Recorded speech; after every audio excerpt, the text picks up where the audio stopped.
Back in the day when the radio played and CDs spun our nights away. From grunge to grooves and R&B, 95 was the place to be. We're digging deep, 1 week at a time. Every album, every rhyme. It's more than music, it's a vibe. Come with us, let's take that ride. 52/1995. We're bringing that year back alive.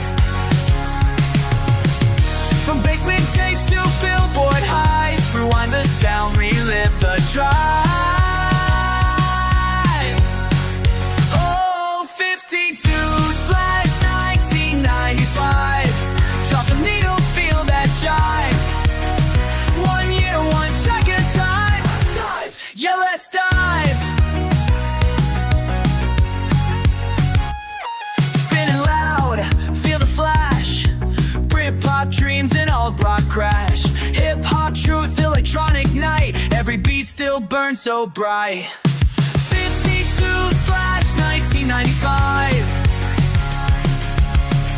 It's not just songs, it's a time capsule dive. Talking tunes that shaped our lives. Tune and turn up and ride that high, yeah. 52/1995. Weekly drops, we keep it live. Let's rewind the vibe.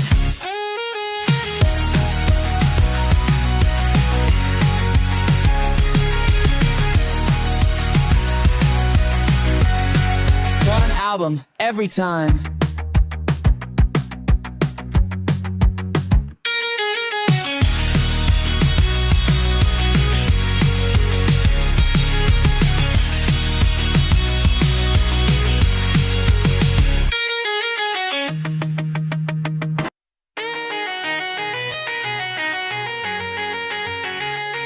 Back in the day when the radio played and CDs spun our nights away.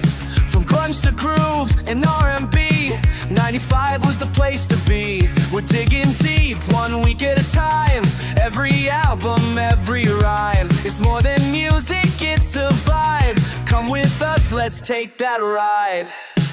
52/1995. We're bringing that year back alive. From basement tapes to billboard highs, rewind the sound, relive the drive. Oh, 52/1995. Drop the needle, feel that jive. 1 year, 1 track at a time. Dive, yeah, let's dive. Spinning loud, feel the flash. Britpop dreams and alt rock crash. Hip hop truth, electronic night. Every beat still burns so bright. 52/1995.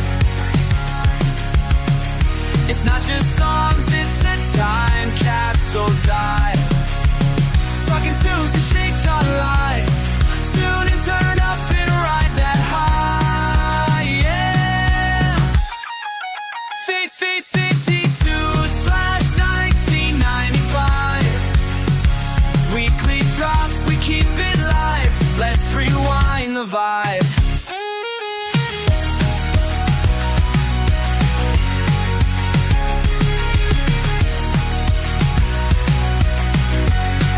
One album every time.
Hey, Hey, welcome in everybody to 52/1995, your live music conversation podcast. We're diving deep into the music of 1995. This is our first expansion into the 52 universe from our sister podcast, 52/1995 movies. I am your host, Alyssa, and I am joined as always by my fantastic co-host, Cody. Cody, say hello to the people. hello to the people. If you are joining us for the very first time, welcome. I am so happy that you are here. If you just a little bit of rundown of what we're doing each week, 52 weeks in a year, right? We are going to explore a different album from the year 1995. We're going to dive deep into the important releases, really discuss them in detail, and I'm going to talk with my guest here about their thoughts and experiences with the music.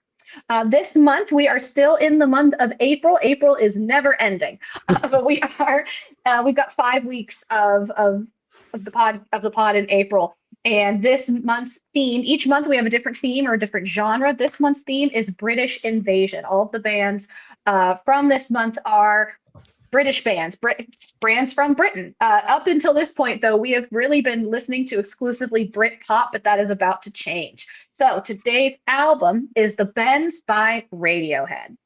So taking a step away from Britpop for a second, but staying in the British universe. So Cody, before we jump into the music, the album, everything here, I want to ask you, what's your experience with Radiohead? Do you have experience with this album? Everybody knows the song "Creep," but I want to know what do you think? What's your experience thus far? So again, this is going to be one of those ones that I was not like that. My older sister, who is the one that introduced me to everything, I always bring her up, but she did not introduce me to Radiohead. This was kind of not her vibe, not her Hmm. anything. Although I do feel like it kind of lends itself to some other bands that we'll probably discuss at one point that she was into. But I really got into Radiohead in high school, probably around Hail to the Thief, which is their album from 2003. I had a really good friend in high school that got me into Radiohead essentially, but that's kind of when they went like electronic. That's more their like electronic stuff. After kind of OK Computer and Kid A, that's mostly what I'm familiar with Hmm. Radiohead. Now I do know songs off of this album. I think there's a pretty big song on this album that is pretty well known. High and Dry is pretty well known. Obviously, Creep is the one that you brought up earlier from their 1993 album. Hmm. But yeah, that's pretty much my experience with Radiohead. They're always kind of in the back of my mind, but they're never something that I like flock to. Hmm. Not something that I'm like wanting to put on consistently. I Hmm. think they're I do know that they have a really big following. Yeah, Love people love Radiohead. I remember growing up, Elijah Wood was like the first person that I'd ever like heard of that liked Radiohead, and he talked about them interesting. consistently. So yeah, that's pretty interesting. But yeah, never really was my bag. I should say. And no, that's okay. I'm stuck on Elijah Wood. That's I say, do you fair figs? But But uh, chat, yeah, I think this is the first time. Well, no, I won't say that. yep. That I've listened to a full Radiohead album. Hail to the Thief. I definitely listened to that one a lot. So Okay. Yeah, I this is net new for me. I again knew the song "Creep," but I don't think I knew it was a Radiohead song until a month ago. Like if you had asked, I know Radiohead, I know the song Creep, but if you were asking me who sings Creep, I'd be like, I don't know. It's just a song I've heard and I didn't go past that. So I was really excited about this because, like you said, they have a loyal fan base, a huge fan base. And that's that to me. I'm like, okay, that's really cool. Like you've got this niche group, you've got this niche sound. You people love you. They're still actively making music, still doing stuff together, and they've been together since they were in high school. So, which is always impressive to form a band with your best friends in high school and have that continue on, years later. mhm. But I had like next to zero. I have zero, like less than 1% knowledge of Radiohead prior to this album. So it was interesting first impressions. I'm not gonna lie, I'll kind of I was like, we'll get into it as we go into it. I didn't really love it. Yeah. I was, which maybe it was because again we've been so far with British Invasion, we've been doing a lot of Britpop, and apparently I'm a decent Britpop fan. Based on the albums we've been listening to, I loved Pulp that we talked about last week. I'm interested in Blur. I also liked Oasis. It wasn't my favorite of the three, but I still really enjoyed it. And I knew that this week was not going to be Britpop. This is going into a completely different genre, still British, but and I love that they're like putting out this album almost as like a counterculture, as a it is going against the grain of what is popular. Britpop is all the rage. 1995 is the year for Britpop, and this is putting out something totally different. And this is also their second album. They're coming off the high of the Creep single.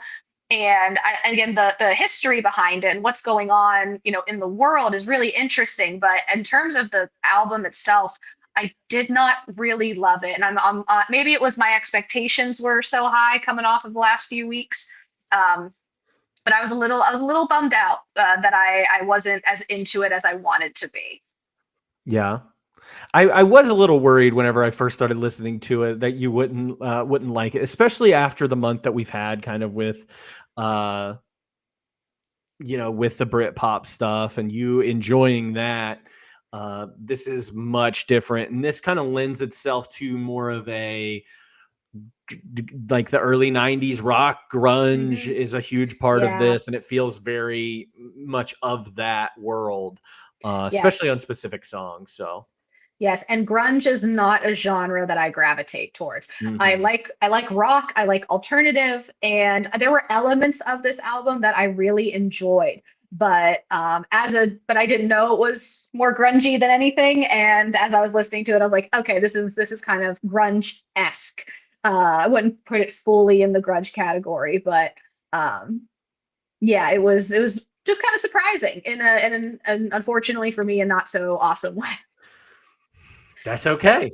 That is okay. That's the point, is that we Yeah. listen. So I say, so if you're a big Radiohead fan out there, I am deeply sorry, because I know what it's like to, have somebody not like the music that you're into. And I wanted to like it so bad. And we'll talk about the stuff that I did really like as well. But overall, my first impressions, this is my first impression of Radiohead other than Creep. I also don't really love the song Creep. Like, I know it, everybody knows it. It's funny when you hear it at karaoke, but it's not one that I am like putting on a playlist and playing over and over again. Yeah. Well, I think it's one of those songs too. And again, I'm not a hater of Radiohead. I'm not a would not call myself like a big fan of Radiohead. But Creep is one of those songs where you hear a cover of it, and it's almost much better than the original version of it. Hmm. It's such a weird song. Like Yeah. it is so, it's something that is so different that, I'm a creep, I'm a weirdo. Like it's again, it's counterculture. It's the loser anthem in a way, and or people who think that they're losers anthem. And not entirely sure if that was the intention, but it has like become its own little monster in a way. Hmm. And this album really, and what I think is really interesting is that this album, the Bends that we're listening to today, is really a response, and a negative response in a way, to the song Creep, to the fame that came from Creep, and all of the good, bad, and ugly that comes with it. It is a heavy theme in this album. So again, glad I knew that song. Glad, I mean, one of Yeah. us know it, so glad I knew it. But yeah, and it was pretty interesting to look into the history of all of this, and I can respect it. I respect it for what it is. I understand why people love it and they're really into it. I like the poetry of a lot of it, the history behind it. But for me personally, this is not my genre of music. Hmm. Yeah. Well, that's what we'll find a lot with doing this project is we're going to find out a lot about ourselves and what we really like and what we don't like. And, Hmm. I feel like you are like me in the sense that whenever somebody asks you what kind of music you like, you're like, oh, pretty I much like everything. everything. Yeah, yeah. But now we're getting a little bit more granular with it and figuring out like even subgenres Yeah. within, we're even doing this month, we have Britpop, which was a genre, a subgenre of alternative or rock music at this time. You just you'll find out what you really do like and what you don't like. Yeah, I'm kind of facing, and maybe this is why I'm having inner turmoil. This is me having therapy on this podcast, is that I'm someone who has always said, like, if you're going to say that you're a fan of all music, you better be a fan of all music. And I Yeah. say that specifically for the people who say, I like all music except country. And it's like, well, then you don't like all music. Like, and Mhm. the history of country and where country comes from, you don't have to like all the subgenres or all the country songs or all the country artists, but you can't tell me you can't find one country song that you like. But this is me entering into grunge. Grunge is that genre where I'm like, I can appreciate it, but I am never drawn to it. So maybe I don't like all music. So I'm like kind of confronting that about myself right now, and I don't like it. That's okay, but I mean, you can say like nobody knows, but you can be like, yeah, I really like British pop music or Brit pop music, but Radiohead's not my jam, and they're a little too grungy for me, and Mhm. it's too depressing for me. Yeah, that's kind of what it lends to, is that I love mood music. I love music puts me in a great mood. I use music to put me in a better mood when I'm in a bad mood. And I'm not I can appreciate a sad song or a song about depression. We haven't even gotten to Elliott Smith yet that we're going to talk about later. But I did have that thought today. I was like listening to the album. I was like, this isn't even like close to Elliott Smith levels of depression, and I don't know how I'm going to react to that one. But um, yeah, and it's depressing, and that's the theme of the album is depression and this inner turmoil and dealing with this life and relationships and consumerism and fame, and but it's a lot about depression and inner turmoil, and that is the vibe the whole album But I do is. think that they're like, I agree with you that some of this stuff is, there are songs that are specifically about depression. But then there are other songs that I'm just like, they're not saying anything new that we Mhm. haven't heard from, this generation. It seems like even with some, like, there's a lot about the mundane and the mundane things in life every day that I feel like we got from Blur and we got Yeah. from Pulp and we got from Jewel and we got from Alanis Morissette, and it's Yeah. they're not It's breaking the mold with their right. ideas here. I do think that in maybe I'm speaking out that maybe they think that they're breaking the mold with some of their songs a little bit. Maybe they think they're a little bit more important than what they are. I would love to talk with somebody who is truly a Radiohead fan Mhm. and see where this ranks in their Radiohead, you know, Mount Rushmore. Does it even make it in there? Because it seems like 93 to, I mean, this one is their second album, sophomore Mhm. album. And then from their sophomore album on, they go into kind of a different direction Yeah. with their musical style. So I would be curious to see what Radiohead, a true Radiohead fan, somebody that is like big Radiohead head. Yeah. And Uh, I do want to listen to more Radiohead music. I want to listen to, again, like you said, the electronic stuff, what came after this, because from my research, it sounds like the next album, was it OK Computer? mhm. Like that is I don't want to say genre defining, but genre defining for them.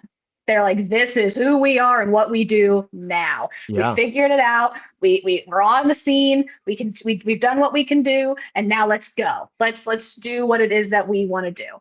And it's interesting. Yeah, it's we we've got some other ones this year. I was just kind of looking. I wanted to look at the list and see what else we have coming up. You mentioned Elliott Smith. I'm sure we're going to find some other ones. Silverchair is not always the one of my favorite bands. It's not always one of the happiest bands that you'll Mhm. listen to. Collective Soul is coming up, and you and I both have experience with Collective Soul that I know you're super looking forward to. So we've got some interesting ones coming up. Oh, I can't wait for, we've got a really big one coming up in alternative that I would be curious to see how you feel about it. But that we'll get there when we get there. Is it No Doubt? No, it's not No Doubt. Oh, No okay. Doubt's fun. No, so No Doubt's fun. No, No Doubt's okay. Yeah, it's again, that's why we're doing this project. It's really That's right. cool. And it's fun. Self-discovery. A little self-discovery. This is Exactly. everyone just watching me learn things about music. That's what I do with movies. Do I even like the movies that I like? Or am I going back and watching things that I'm like, Major Pain sucks. So like, it's, Side note, speaking of Major Pain, I brought that up to a coworker today, and they started reciting verbatim lines from the movie. it's a quotable movie. And I said, when was the last time you saw it? And he said, it's been quite a while. I said, it did not age well. So It does not age well, unfortunately. again, and if you're interested in listening to that, all of our 52/95 music and movie podcasts are out on YouTube. YouTube, yeah. YouTube. So go to YouTube if you're interested in hearing about what Cody and his guest talked about when it came to Major Pain. So you ready to talk about this album in detail? Let's do it. Let's talk it over. So the title of this album is The Bends by Radiohead. It is only 12 songs long, a whopping 48 minutes, so on the shorter side of some of the albums that we've been listening to. A little bit of info about Radiohead. So they're an English rock band from Oxfordshire, and they formed in 1985. And it's like, how come 10 years later their second album came out, their first album in 93? What took so long? Well, they were in high school. They were schoolmates, and they actually did get picked up after their high school, basically. They got picked up and signed by a label, but then they decided that they wanted to go to college. They wanted to go to university. So they said, we're going to put a pause on that. The label dropped them. They all went to university, and then they got re-picked up again by a different label. They've been with quite a few labels. So in 93, or they signed to EMI in 1991. That's the label that they were with, and released their debut album, Pablo Honey. Great name for an album. That's a great name. Pablo Honey is so fun. That came out in 1993. Their debut single, Creep, was a worldwide hit, and their popularity and critical standing rose with the Bends in 1995. So Creep really kicked them off, and the Bends just kind of kept them going in that positive direction. Nothing groundbreaking, but it kind of kept them afloat in a way. They did, before releasing the full album, they released an EP called My Iron Lung, which is one of the songs on this album. That released in 94. And that was marking a transition towards the greater depth that they aimed for in the second album. So they were like, we want this to be grittier and more in depth and actually mean something the second time around, rather than putting out that corporate radio money grab music that they feel like they put out with album one, which is very interesting to me. I think they felt kind of indebted to the label, or the label was saying, we want you to put out these kind of songs, these kind of hits. So they kind of had that, like, oh, we want to separate ourselves from that. They get the new label, they get new people to work with, they get more freedom to do what it is they want to do. And that's what the Bends is the result of that. So, and again, these guys are in their early to mid 20s at this point. So even though the sales of My Iron Lung, the EP, were low, it boosted Radiohead's credibility in the alternative circles, and then created the commercial opportunity for that next album. So kind of, again, setting them up pretty well. Did it chart? So in the UK, it was in top 4 albums. It did hit number 4 in the UK. In the United States, it peaked at 88. So Creep did really well globally. But this album, and including the United States, this album did fine in the UK. Again, top 4, but it didn't do so well overseas. I kind of feel like they're okay with that too. Yes. Oh, yeah. I think. We did end up finding a Britpop documentary, and even from what we were listening with that, I don't think they really cared anything about the United States. In fact, they kind of hate the United States. And that's kind of part of being part of the British music scene. I don't know. It was interesting.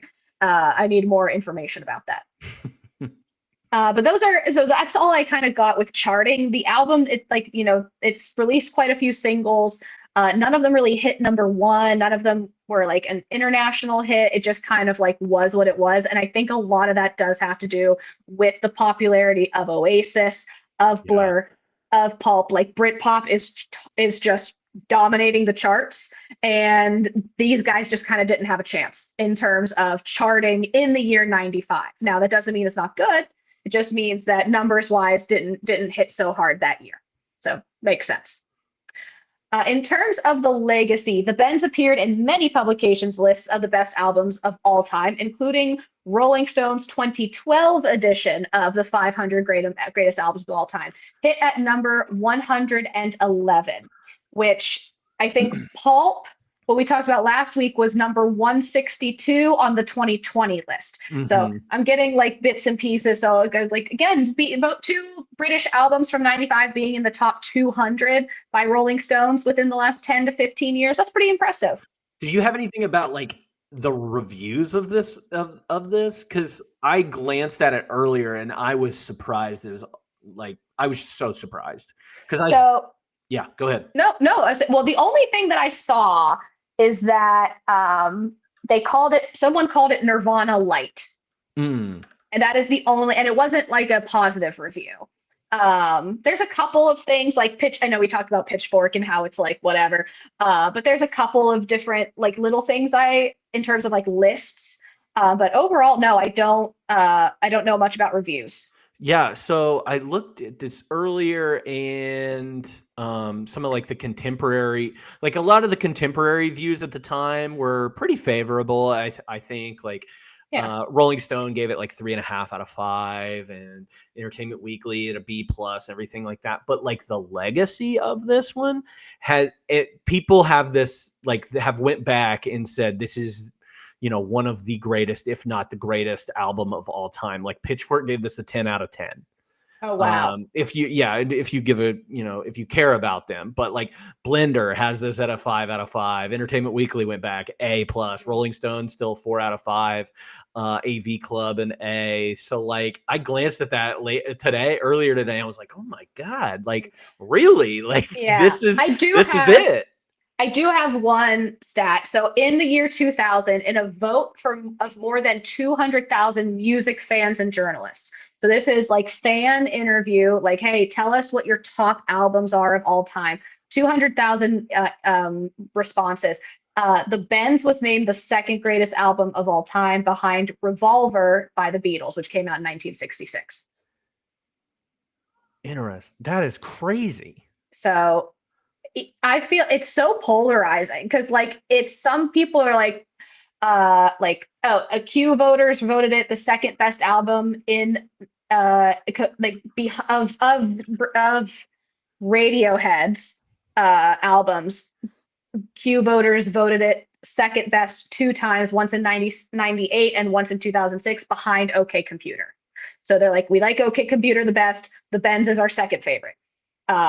So it's very interesting. Again, it's like either you love it, you hate it, or a lot of it seems somewhere in the middle. I think if Britpop was not a thing in 95, this would have made a much bigger impact. Yeah. I think I think it's interesting too when you mentioned that review about saying they were Nirvana light, because that is not the vibe I like. There's like one song on here that I do think is like Nirvana light, but they're obviously like Do We Get On Purpose, which is actually my favorite one on the album. But like the things that come after this are much more like makes more sense, like Coldplay and Keane and James Blunt and Snow Patrol and Travis and all these bands. Like that lines up so much more with this album in particular than I think like Nirvana. Again, it's just like, I think it's because Britpop was so dominating. It's that this just didn't get recognition, that it was just like, this is depressing, or this is not what we were looking for. This isn't going to sell, records, or this isn't, they really said, we're not putting out those singles that you want. So, and that, again, it's a big theme of the album that Creep sent them into success, and that I got a quote here from York. So York is the last name of the lead. Tom York, yeah. Tom York's like the lead guy, lead songwriter, and I think singer of the band. and he became disillusioned and, quote, at the sharp end of the sexy, sassy MTV eye candy lifestyle. He felt that he was helping to sell to the world. So I love bringing in MTV and this idea. Like again, like Blur brought up MTV, and we talked Hmm. about it with I'm bringing up Gorillas again. But the reason that they created Gorillas was that they felt that MTV wasn't putting out real stuff anymore. So here's 10 years before that, um, um, Radiohead going, we don't even want to be on MTV. Blur wanted to be on MTV, and they wanted to shout out, what their thoughts were to the world via their music. Radiohead's over here like, please do not put me on MTV. I think I prefer Pulp's method, where they're just like, I don't care. Either way, like I'm just Yeah, happy to be around. Paul's just having a good time. Yeah, they're perfect. I love them. They're perfect. I love them. Yes. But I think that again, it's interesting, and I love when in music that when artists are inspired by real life, um, that they take the pain that they're going through, or the lifestyle, or the thing that they're going through, and they're able to turn it into art. It is rather than just writing for the sake of writing. There is a time and a place and a purpose for this music, Hmm. which I respect. I think that's pretty cool. So yeah, kind of mixed reviews in terms of charting an album, good, bad. I think in retrospect, a lot of people say they love this album now, but at the time, just kind of was what it was. It's very mid, and I don't mean that. I'm not saying the album's mid. I'm saying the reviews and the vibe about it Yeah, in '95 is just here. yeah, because especially what I just talked about, it's people 10 out of 10, like one of the greatest albums ever is what people say, and I don't know how I feel about that. But I don't think, again, not a big Radiohead guy myself. yeah. And I can appreciate for what it is. I can listen to it and I can go, I understand why someone loves this, and I get the Hmm. vibes, and I can picture like who's listening to this and what's the mood that they're in, or a place and a time for this. And then I just think I'm not in that place and time. Love Radiohead, Far From True. So are you saying that this is far from the greatest album of theirs? That's what I'd be curious about, if you like this, or if you prefer some of their other albums. Let me know. Yeah. Let Yes. us. Yeah. Drop it in the chat. Do you want to talk about some of these songs? Yeah, yeah. Which songs stuck out to you? Because yeah, go Let's ahead. What see. songs do you got on your list? I think I listed way more than I probably should have. Hmm. I actually really liked Planet Telex. Okay. I think High and Dry is something that you have to talk about with this album, just because it is, I think, the most popular song from this album, or the one that people recognize the most. Same thing with Yeah. Fake Plastic Trees. Those are the two songs that I knew before I even listened to this full album. Those were the Hmm. two songs that I knew from this album. I was actually talking to a friend, and uh, we were surprised that Fake Plastic Trees was on this album. Mm. Just Okay. My Iron Lung and Black Star were the Okay. ones I had. Awesome. That's pretty much what I have. I started just taking notes for a lot of them. But I also added the bends on there because title song. Hmm. Um, and I thought the concept was interesting. Have you ever heard the term the bends before? Yeah, isn't it like sick? Isn't it like you're coming too quickly up for air and you get a sickness like called the Yeah. bends, and Yeah. I didn't know that until an hour ago. Okay. it like blows you up from the inside, essentially, like you boil from the inside. It's kind of Yeah. weird. I don't know. Yeah. Oh no. Yeah. Or it's just, yeah, it's a decompression sickness. Okay. Uh, so yeah, if you rise too quickly, yeah, from being underwater, it fucks with your body and it's not a good time. Do you die? I think like you pretty much die, right? I mean, I don't know if you can if it's that bad, but I think Mm, just in general, like the pressure on your body, even thinking, I mean, this is a term in like, again, we're talking about water, but thinking about like just if you're on a plane, like that yeah. similar feeling of like, when you feel the plane rising and you can kind of feel that push on your chest a little bit. or your ears start to pop, or even as you're going to, again, that's not the same thing. You're not going to die from the pressure in a cabin, but that feeling of the motion sickness, I just thought it was interesting. That's cool. Yeah, I don't. I know that I saw somewhere why they called it the bends, and I guess that's in the song too. So we'll Mhm. probably talk about that. Yes. Do you want to start with Planet Trellix or Telex. Telix? Yeah, we could talk about Planet Telex. I do know that it was originally called Planet Xerox, but they couldn't use that because Xerox is a name Oh. brand, Hmm. which just kind of lends to the rest of this album and them being kind of anti-corporate and anti-capitalism and going. This song feels very much like a song that could have been on Fight Club, and kind of goes along with the vibes of that. I love Um, that you said that because that one of the thoughts I had listening to this album is this would make great background movie music. oh yeah, and that is one thing that I will tell you that I love about Radiohead is, especially if the further you get down in their catalog, I think some of their stuff sounds so good and is very cinematic.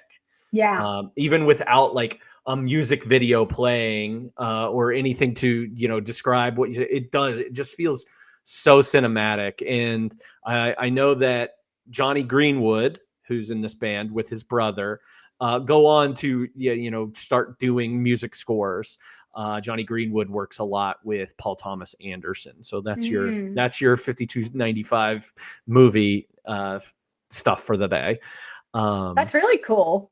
Yeah. So that's one thing that I have always said about them is that they feel cinematic. I agree. And I love the sound. Like this song in particular, I think it sounds so good. It's a good, again, I like an introductory song. Be like, hey, this is what you get for song one. It's going to be the vibe throughout the rest of this album. But This is that's not who true we about are. this album. Because this one's like so different from everything else we get. Like this, I think Planet Telex is like, hey, this is what we're about to be. Right. Yeah, not necessarily a sound wise, but like the anti-corporate, Yeah. right? The anti-capitalism. You're right. The sound is a little different. I think I do like the sound in this one a lot. I cannot understand what anyone is saying at any given time. And that I think is my number one complaint is that I would love to know what anyone is saying. But the entire song, I'm like, what is happening? Like I had to just look up all the lyrics and like look up what this is about. And I couldn't get that from the album. You have to do research to figure out what's going on. Yeah. And I don't love that aspect of it. I think this song sounds cool. I think the idea of it is cool, but I was just kind of like, what are we what? I like it as the idea. I like the idea of it, the Yeah. concept of a plan. I think I want the reason I picked out this song is because this is what Radiohead to me is the Radiohead that I really enjoy.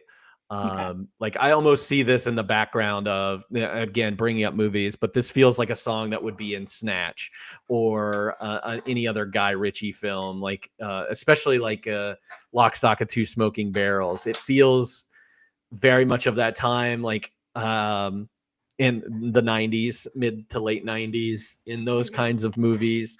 But this is the Radiohead that I probably know the best. Okay. Even though I know the two songs that come after this better from this album, this is the sound that I makes me think of Radiohead Makes sense. is Planet Telex. So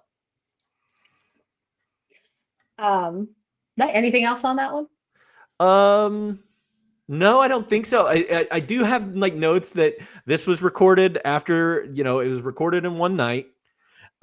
This was not recorded with any of their other recording sessions. This is the only one that's different. They had been drinking super heavily, so maybe that lends to him not being able to understand anything he's saying. He also did this laying down Why? because he's drunk. I guess I don't I know. I guess so. I saw somewhere that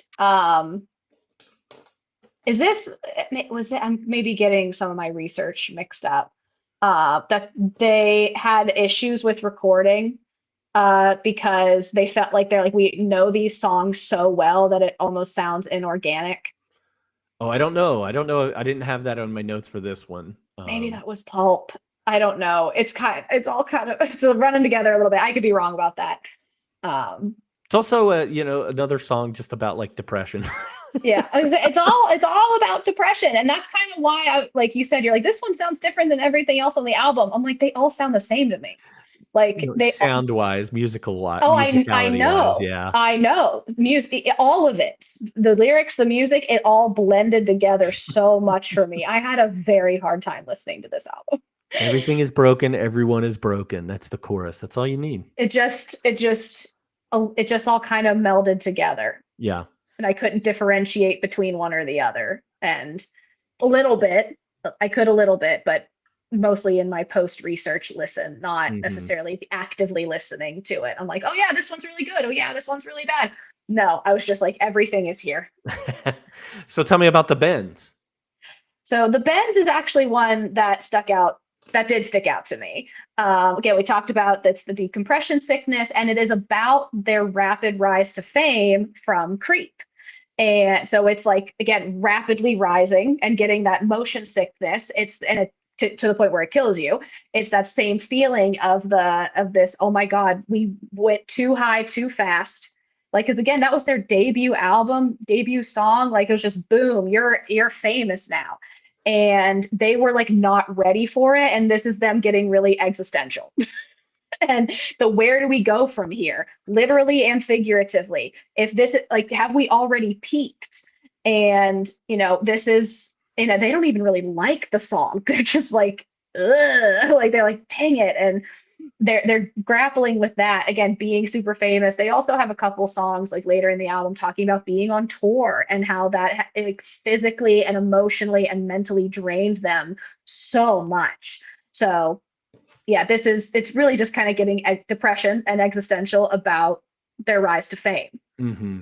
But And again, wouldn't know that without the research. But I like the analogy or the symbolism of the physically rising out of the water, feeling that sickness, and the metaphorical rise to fame and feeling sick about it. yeah, I also think like so we have that first song, Planet Telex, and like I said, that is the Radiohead that I know, and I know that you had some trouble like differentiating the rest of the album, like it all kind of blend together. But like this one's just a pure rock song, Yeah.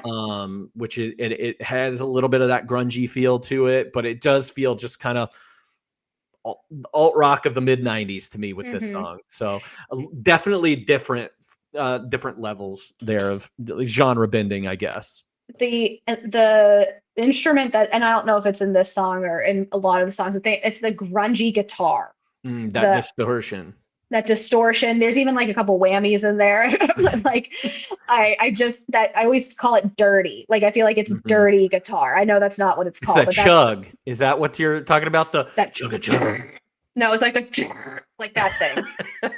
I don't know what that's called. Yeah. Like I don't know, but it sounds Chugging squeals. gravelly. It Yeah. sounds gravelly. It's like there's like rocks inside of the guitar or something like that. Hmm. The gravel guitar, something you see a lot in grunge. Yeah. But yeah, yeah. I'm sorry, I'm having a hard time with this one. That is okay. Um, I did feel like though, again, I was like, I don't know this music, but High and Dry, I'm sitting there and I go, oh, I think I might know this one.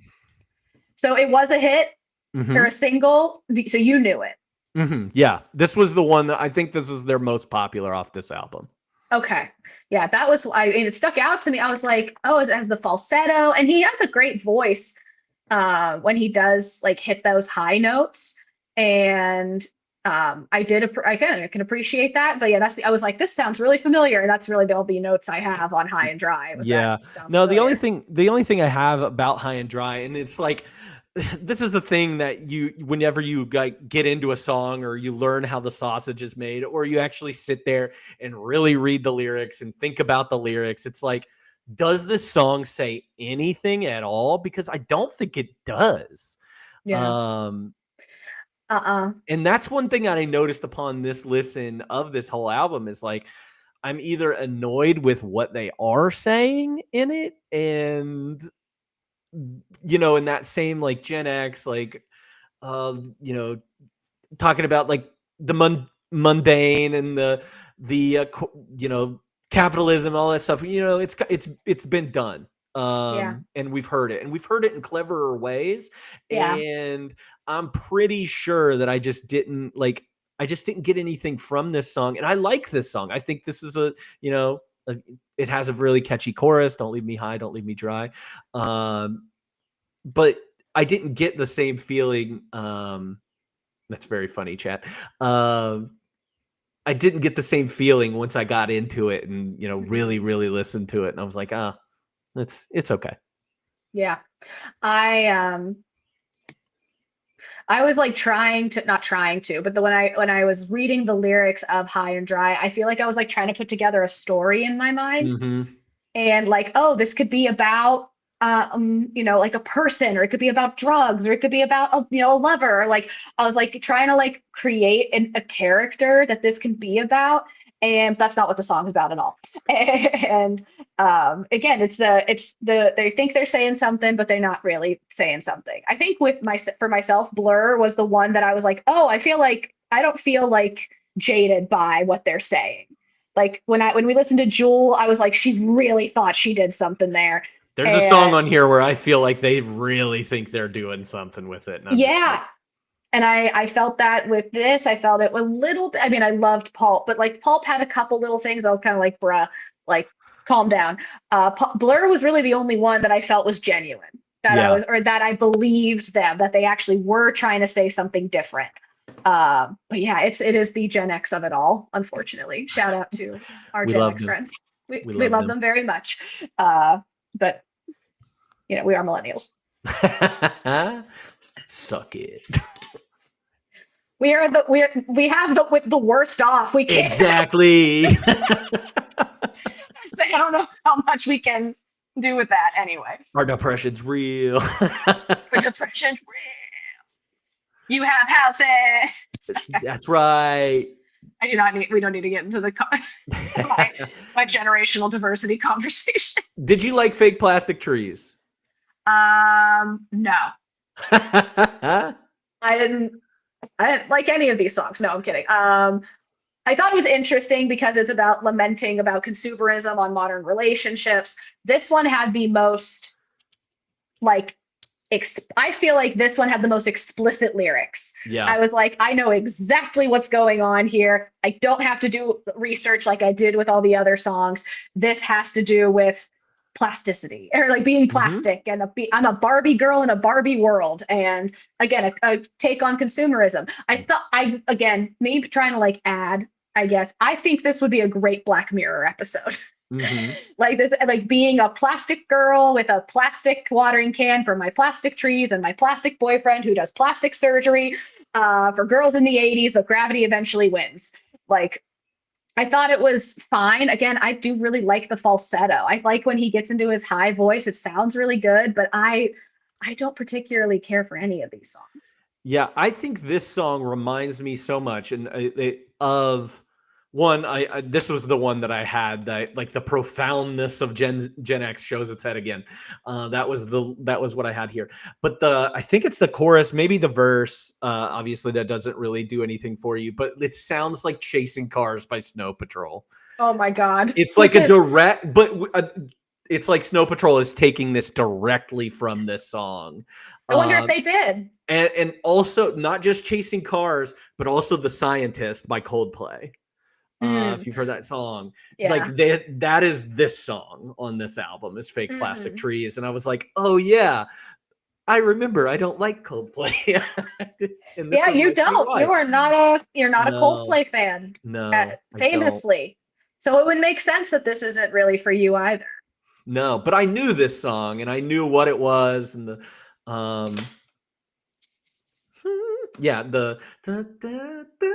that part of the verse I think is what reminds me of and then leading into the chorus, it feels very Snow Patrol-y, which Snow Patrol took from these people, took from Radiohead, not the other way. So yes, definitely.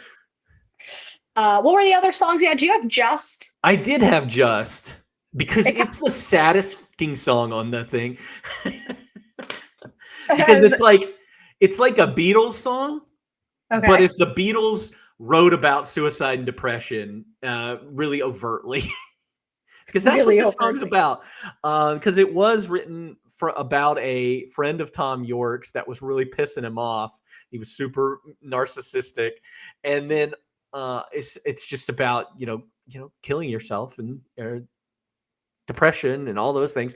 Also, funny thing is, Johnny Greenwood and Tom York both developed this out of a contest to see who could fit the most chords into a song. That's funny. I like Yeah, that. I did feel like it was kind of jazzy in the beginning. yeah. Like, and then it goes into the grungy guitar. Musically speaking, I think this one might have been my favorite, like sound wise.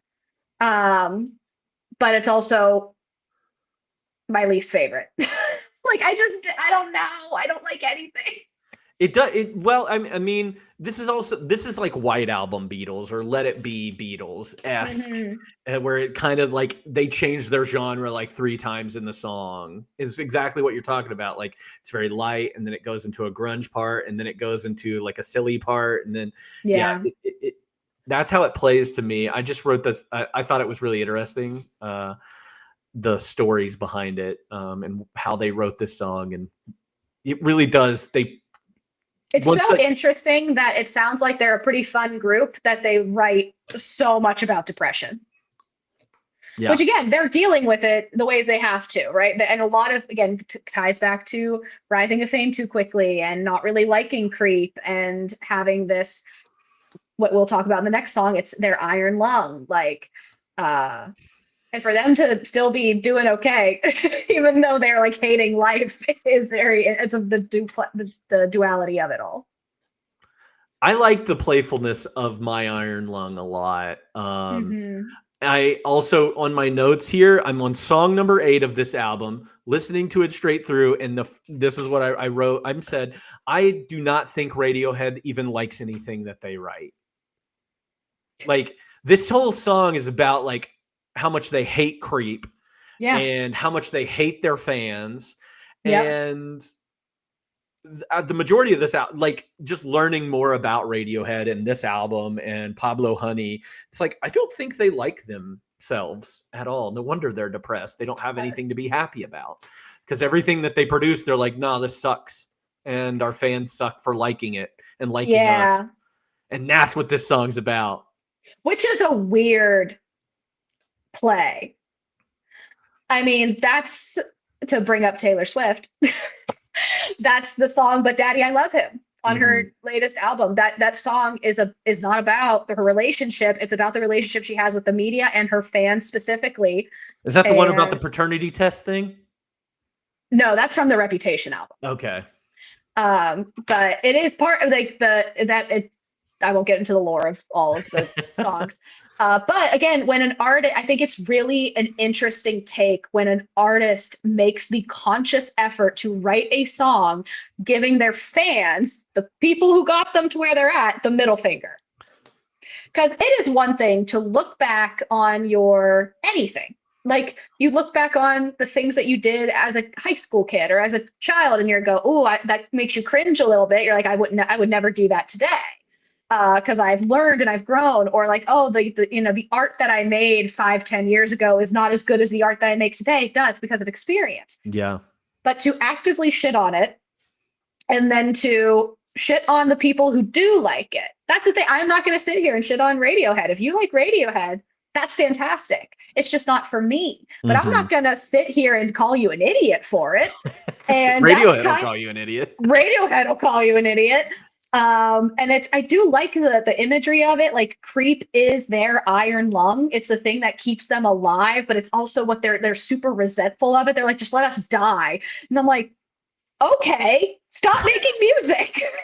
Like if you don't want to be here, don't be here. Yeah. So it was interesting. It's playful, like you said. I also think it's fun musically, like sonically speaking, but it is wild when an artist just decides to go Yeah. to the fan base, and they're not even popular enough for them to do that yet, right? Taylor Swift can do that with her 11th studio album, after being successful for the last 18 years. This is Radiohead's second album, And they and they've already are turning on their fans.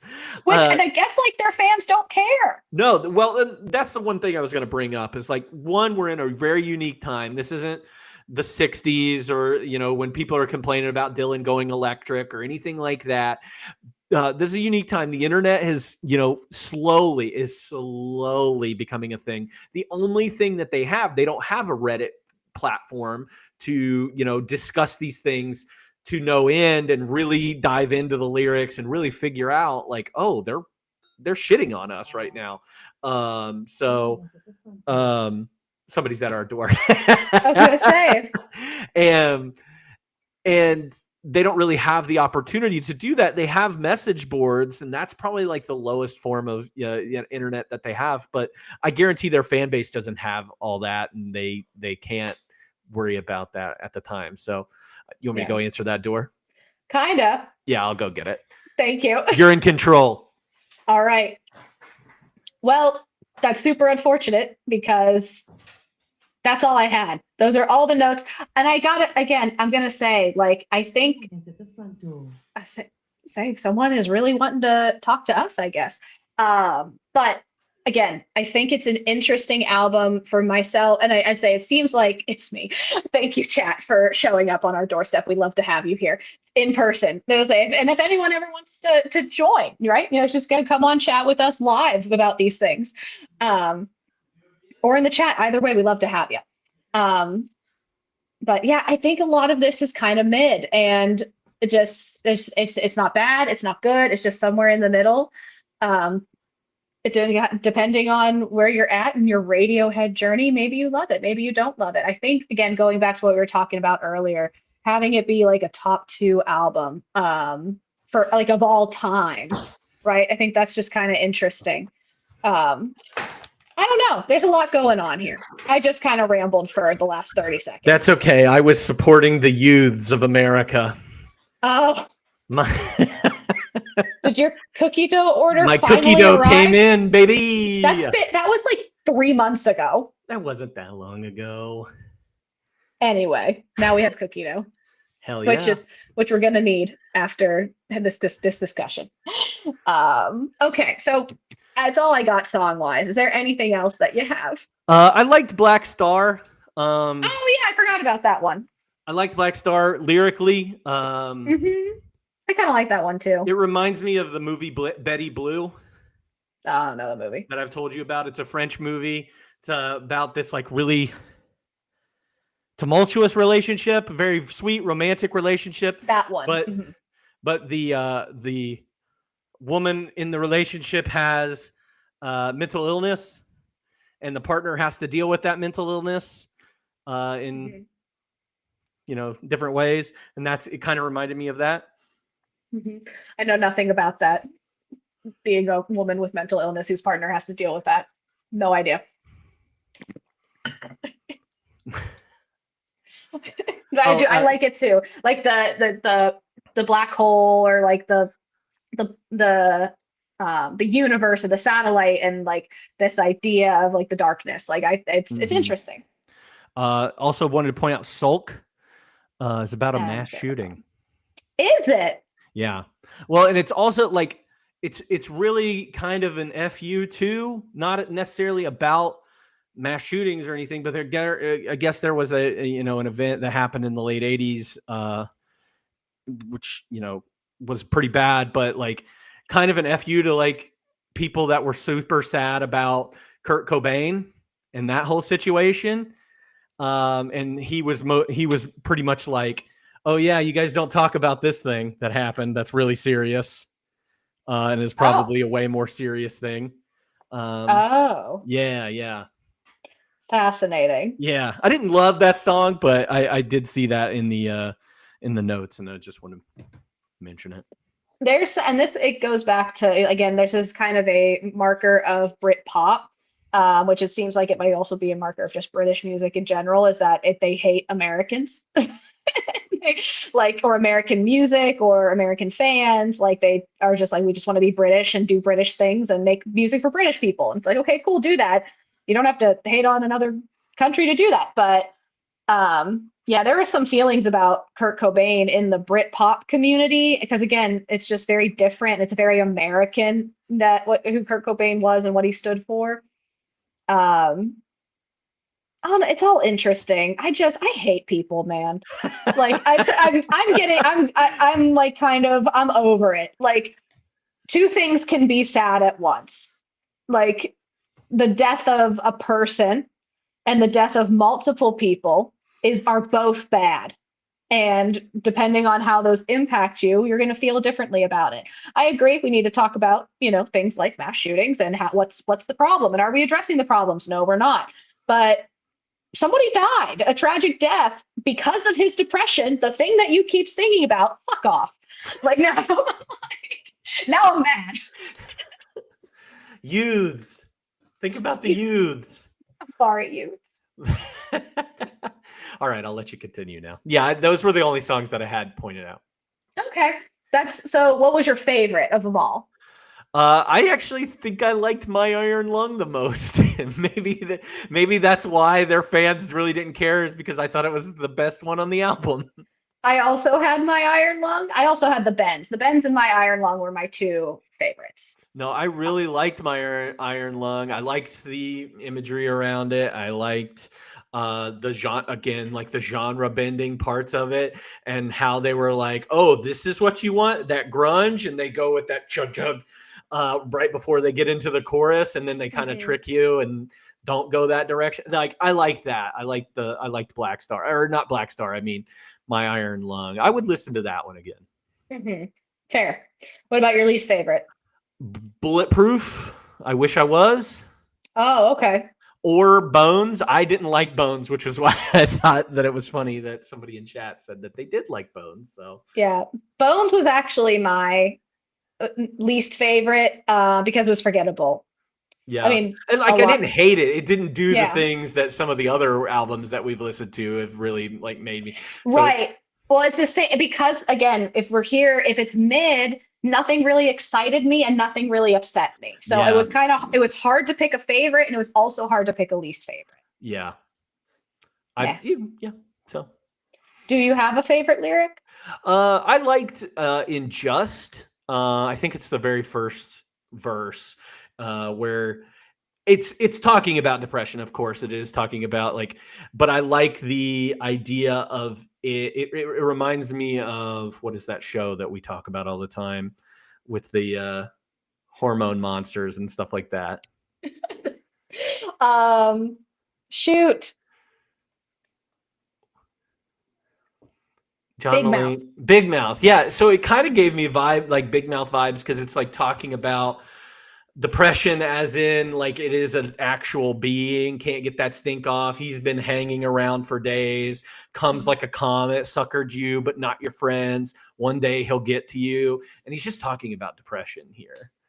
And so I really liked that. And it made me think of the Depression Kitty. The Depression Cat. Yes. I like that. That's good. What about you? I just had from the Bends, Where Do We Go From Here? Like, I thought it was clever. Again, like the metaphorical and the literal going somewhere, and thinking that you peaked and being like, what happens next? What are we supposed to do now? I don't know. It just kind of hit me. And again, this is another band who loves to repeat like words over and over and over again. I liked the chord, the Where Do We Go From Here? Where do we go from here? I kind of liked that. Yeah. Do you have any music pairings? Initially I said Foo Fighters and Foo Fighters. The Foo Fighters. Foo Fighters and the Smashing Pumpkins. I think go really well with this particular album, especially at this time, because Foo Fighters, another band that's coming out of grunge. And kind of gearing towards more of a rock, like truly alternative, and getting away from that. And I think when we get to the Smashing Pumpkins, which they do have an album out here, I think you'll see some similarities between Tom York, and especially Tom York's voice, the highness and or maybe even whininess, and you'll get that with Smashing Pumpkins and Billy Corgan too. So I think that Okay. those are mine. No, that's good picks. And we talked about Coldplay. We talked about Snow Patrol. People who were inspired by Mhm. Radiohead. My only music pairing was Nirvana, and that was Yeah. solely because they were called Nirvana Light. And I also listen to Kurt Cobain instead of these guys because now I'm mad. But USA. I don't know if you've ever listened to the band Travis. Travis would be another Mm-mm. band that I would that got inspiration, I think, from Radiohead a little bit. So maybe check them out too Yeah, if you wanted to pair something. if you wanted to pair something, I said, well, I'm kind of yeah. If you're like, it sounds like Radiohead, I'm like, that might not be for me. Um, just again, this isn't much for me, but that's okay. Hmm. So, would you recommend this album to a friend?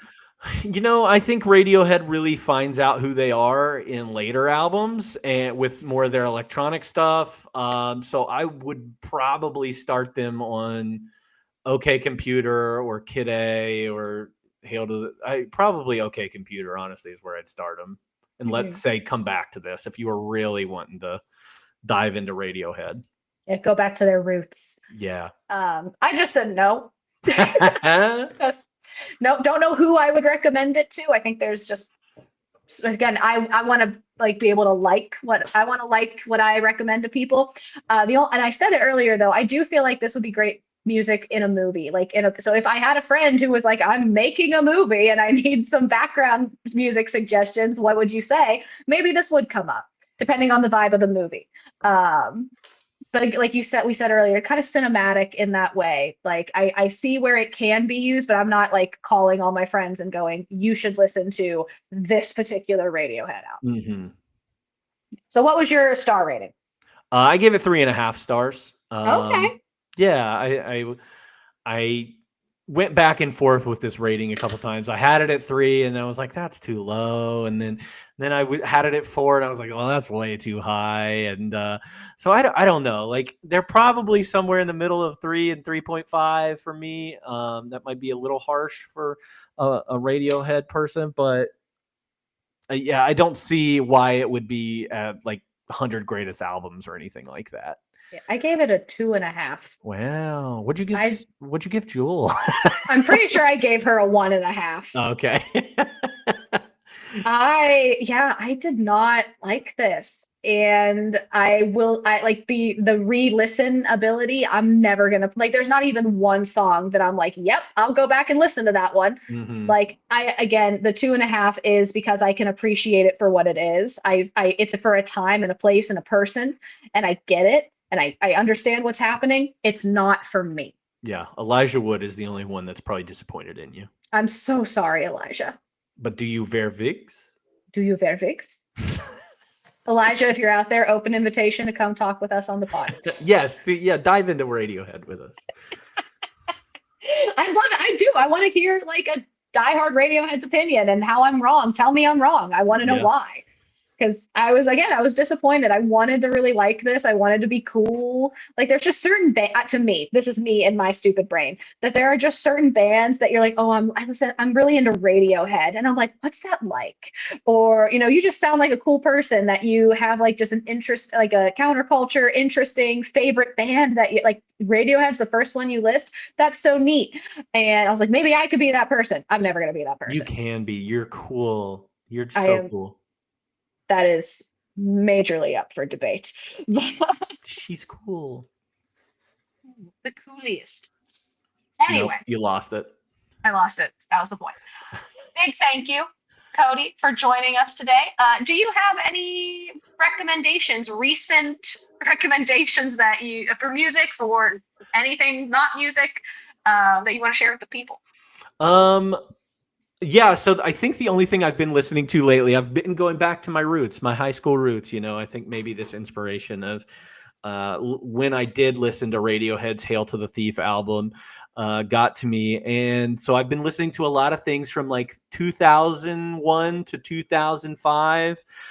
So like, what am I listening to here? Death Cab, Transatlanticism's album, The Shins, Shoots Too Narrow.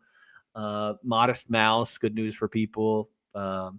Rooney, if there are any Rooney people out there, I was really into Rooney and Phantom Planet. They kind of go hand in hand. Okay, Go, with their, Get Over It, You're So Damn Hot songs. So yeah, that's really what I've been. The Killers came out during that time too. I was really big into Mm.